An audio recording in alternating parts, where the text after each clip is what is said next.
আপনি ভালো আছেন আপা? আমি আছি। কথা তো বলছি স্যার, আমি সারা বাংলাদেশের কথা 15 তারিখে 15 আগস্ট এবার সব ঢাকায় করতে হবে। জি আপা। সবাইকে ঢাকায় আসতে হবে। জি আপা। বেশি হইলেই পারে না, সোজা ঢাকায় এসে করতে হবে। ঠিক আছে? জি আপা। জি জি আপা। প্রতিষ্ঠা করে করে মালা দেবো আর তোমার ইয়ে করবা। জি আপা। সেখানে মৌন মৌন মিছিল এবং ফুল দেওয়া হবে। জি আপা।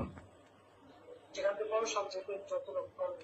জি আপা। জি আগে তো বলে যাবে তোমরা যেহেতু পৌঁছাই জি জি আপা। যার যার মতো সবাই পৌঁছাই। জি আপা। তাহলে যোগাযোগ ব্যবস্থা খুব ভালো। জি আপা, আমি সবাইকে বলতেছি আপা।